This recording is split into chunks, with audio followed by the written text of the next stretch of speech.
Hello everyone, and now welcome to a game. This game is going to be between TBC BM going up against Inspired. TBC BM spawning as the yellow undead on the bottom left-hand side of the map, Northern Isle. I guess an oldie but a goodie of a map now. One of the best maps for a long time in terms of just good play. Players are very familiar with the map. Always, classic days of Blizzard where Frozen Throne came out and like, well, let's just make a snow tile set and that will be part of the expansion. It feels like Blizzard did that for a while, had a lot of success with that, and oh yeah, the glory days of Blizzard, making games, beautiful games, strong games, and well, games that people enjoyed playing. So, all right, Inspired using a little bit of militia calling to arms to move this peasant down around the corner faster. So this is one of those instances where players are just trying to get a second advantage in a real-time strategy game. And you guys say, well, what does a second advantage really do? Well, we know that those second advantages add up. Sometimes there's a big impact, sometimes there isn't. But it seems to be that, well, the professional players, the players at the highest end of the game, know how to make those second advantages add up into big, lasting moments in a battle.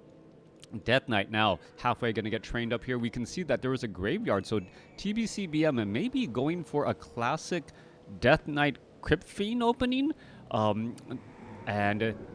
Well, yeah, it seems weird that after so many years of casting WarCraft 3, I'm actually kind of missing this particular oldie but a goodie opening. Over a decade ago, it was just the standard thing. All the players just did the same exact thing over and over, and now we're actually getting a little bit of variety, and so much so that this opening, are we going to start seeing Crypt Fiends pop out and then just Death Knight with Crypt Fiends march out across the battlefield? Sometimes it is important to see if, well, reinventing the wheel was necessary, right?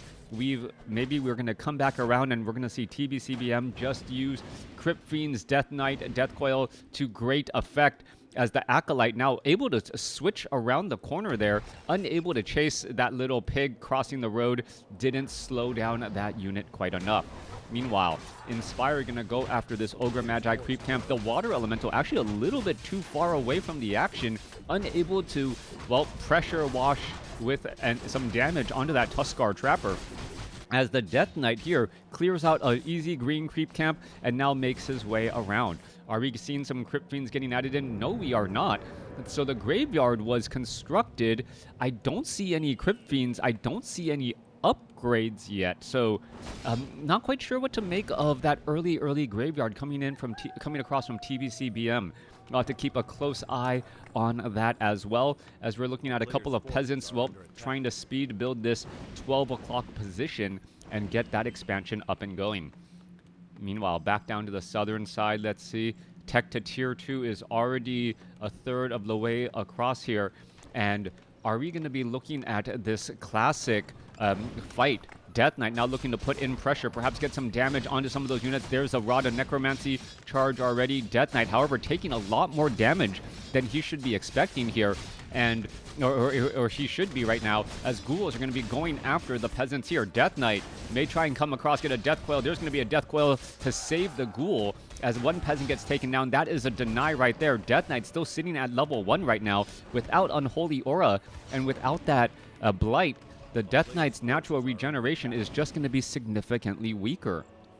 Death Knight now forced to retreat back here. No Unholy Aura also means not moving nearly as fast, as the Necropolis is now going to be done here. Now, with that said, we are looking at a Tech to Tier 2 nearly being done. That Halls of the Dead is going to act as a tower, and we're going to be perhaps pushing with a very strong Tier 2 timing push, or going straight into Tier 3. The Tier tier 2 timing push would normally have a lot more Crypt Fiends coming out onto the battlefield. Meanwhile, the Water Elemental getting in some damage onto all of these skeletal minions as the ghouls are just trying to go to town and try to finish off some of those units. Are we going to see one peasant get taken down? Yes, that is going to get taken out. Archmage was hoping to finish off that last skeletal minion. Footman trying to get in front of that one unit here. Death Knight now out. We're going to see some Nerubian Cold Tower damage. This Footman now down to 245 hit points. May end up getting finished off here. Death Knight, however, not going to have enough to get to level 2 as the Ghoul tries to catch up. Archmage may get some damage onto that Death Knight. Death Knight now actually being forced to retreat back from the Archmage as the Archmage, looks to get to level 3. All right, we see an Entangle right there. That is going to be a gift-wrapped unit. Archmage, what is going down here, just trying to clear things up. The ghouls are now making their way back. We do see a Lich getting trained. We are teching to tier 3. Still no Slaughterhouse. Well, I take it back. Slaughterhouse now getting placed down. And that is going to be that tier 3 timing push. Orb of Corruption. I am surprised we don't see more Crypt Fiends out on the battlefield yet. But we should be getting 2 Obsidian statues as well. Tech to tier 2 by Inspired is nearly done. Death Knight is, not going to have easy access to any experience. There's a Death Coil. He's trying to just gain any bit of experience that he can, and now forcing a quick retreat back here. Lich does have Frost Nova, should be able to get in some, should be able to act as a deterrent here. Lich, what is it doing? Just making its rounds, and then is it going to really try doing anything there? There's a big Frost Nova damage onto the Archmage. Archmage takes that Icy Blast there as the Death Knight now playing a little bit of a dangerous game. All right, Death Knight going to go Death Coil onto the Lich. Lich going to try and finish off that Footman. There's another Frost Nova here. Death Knight still has enough for another Death Coil. There's that Death Coil trying to break free as the Lich now looks to back away. Low hit point Ghoul. The skeletal minions purposely hanging back as well. Footman trying to get in front of that Ghoul. Ghoul able to slip through. 32 supply compared to 42. We need to see that Obsidian statue cranking, getting cranked out here. Death Knight now hanging back. Are we going to see a sacrificial dagger? No, we are not. Or the ritual dagger, we are not. Excuse me. As the Archmage going to try and find that Ghoul, does not find it. As that Ghoul was able to, tuck around that corner. It looks as though the Ghoul of TBCBM perhaps expecting something to happen, and there's it aggroing onto those creeps to make sure that it, doesn't give any experience to that Archmage who is already at level 3. Death Knight wandering around here. Lich has a little bit of mana. Obsidian statues. A second one is being trained up here. That's going to provide a little bit of hit points and mana to all of these units as the Lich, fighting a little bit of a battle here. Are we going to see another Frost Nova go down? That's going to be some easy damage onto that Footman. There goes one Footman already. There's a Death Coil, and now the Lich has a Frost Nova. There's the Obsidian statue. Death Knight now trying to retreat back. Death Knight has the Orb of Corruption, quickly hands it off to the Lich there, as the Death Knight now perhaps trying to give chase. Obsidian statue, here we go. There's going to be some damage as the Archmage now looks to back away. All right, we're looking at 45 supply compared to 31. TBCBM definitely has the tech advantage, but he's going to be losing that here in just a moment. Lich perhaps going to try and fight some damage here. There's some Obsidian statues providing a little bit of cover. There's some skeletal minions, but without the Crypt Fiends for the follow-up damage that we normally see with this type of strategy, the Footmen are just able to wander around pretty freely. All right, this is going to be the death of a Footman as well. Lich still sitting at level 1. Water Elemental could easily get taken down. There's going to be some damage onto that Obsidian statue as the Water Elemental deciding to back away. Is there going to be enough time to finish off and gain experience? No, not quite enough. The attack was made, but didn't land on the Water Elemental just quite yet, so denying that little bit of experience again. Dark Ranger as the third and final hero here. Is it going to try and go after these targets? Yes, it is. There's an Orb of Corruption straight up onto that Ice Troll Warlord. Negative armor, taking bonus damage from everything. And we should start seeing some units pop on up with that there. All right, there's some Devour Magic. Meanwhile, we're looking at the Archmage and Footman putting pressure onto the main base. There is the Mountain King, and he still slowly needs to make a trek out across the battlefield.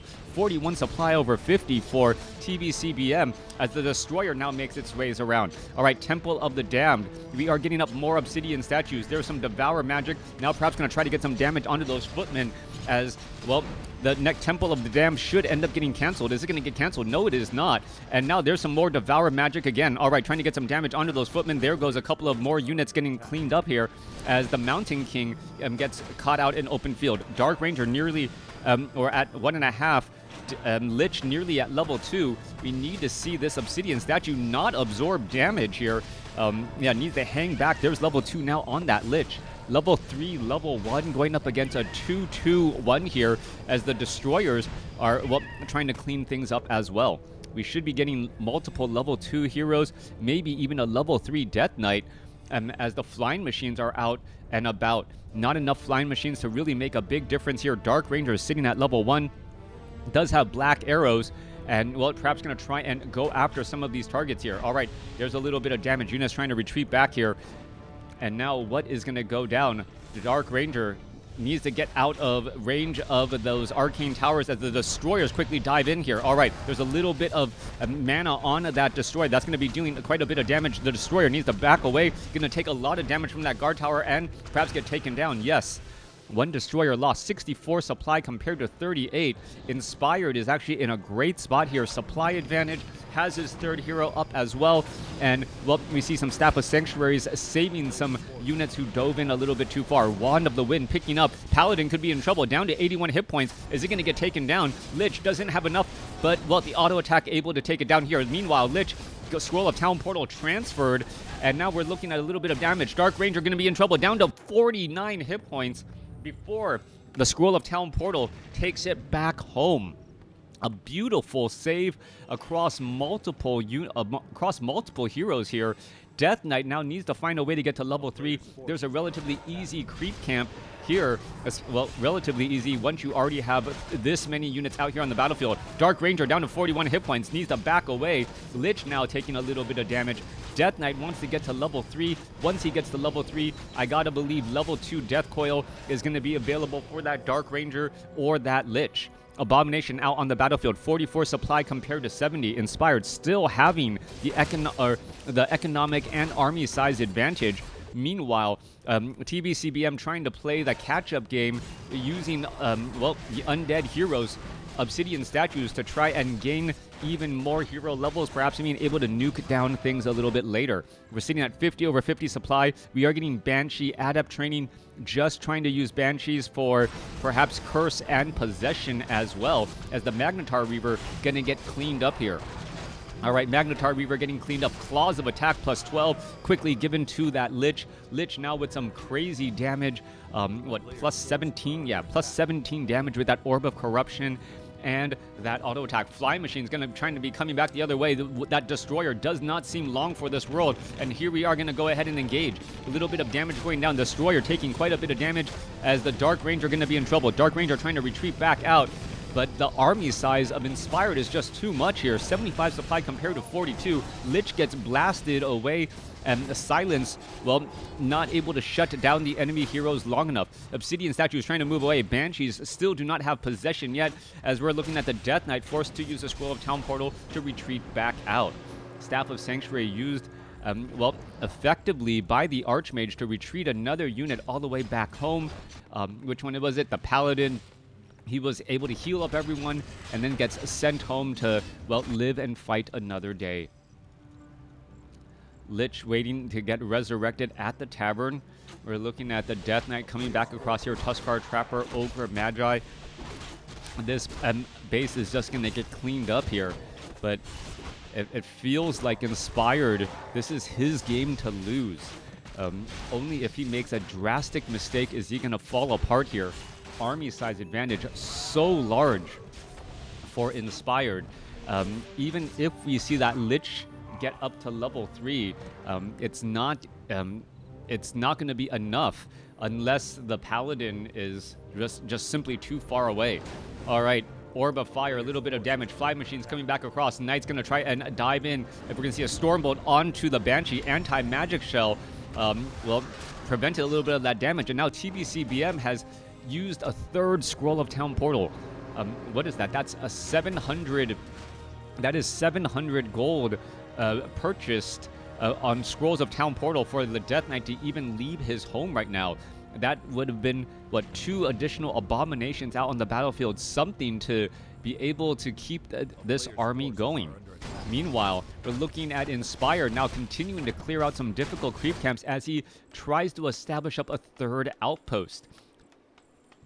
All right, Death Knight going to try and clear out this Attracker creep camp. We're going to see multiple level 3 heroes on both sides. I believe, yes, there's that Paladin now getting up to level 3. Tome of Agility, well, a little bit more armor on that Paladin. Paladin also slowly becoming a Death Knight with that Unholy Aura over Devotion Aura. As we're looking at Ghouls looking to clean up the Scout Towers here. TBCBM looking to perhaps get this expo up and running and make this game go long. Meanwhile, 72 supply compared to 47. And yeah, just 1-0 upgrades here. All right, are we going to see a potential creep jack? All right, Banshee's getting into a little bit of trouble. Are we going to see a possession? No possession right there. Just taking a lot of damage and going to get cleaned up once more. All right, Spellbreaker's trying to dive in as well, but this is just looking a little bit too easy for Inspired. 80 supply compared to 45. Obsidian statues cannot transform. The Undead army does not have the hero level advantages. Without any Banshees, no anti-magic shell, and Banshees show up to the party asking what they missed, and when the party was pretty much already over. Inspired with a commanding victory over TBCBM. TBCBM just not getting the necessary damage early on with that fast tech to tier 2. Lich was just kind of late. Death Knight was unable to stop the Archmage, and things just kind of snowballed, well, in a very, very bad way. Look at that difference in gold mined. 4,000 gold difference mined, and that's also with 6 additional 2,000 gold lost to upkeep. That's 10 minutes of mining off of that base that translated into an army victory. What do you think TBCBM should have done in that case there? Let me know in the comments below.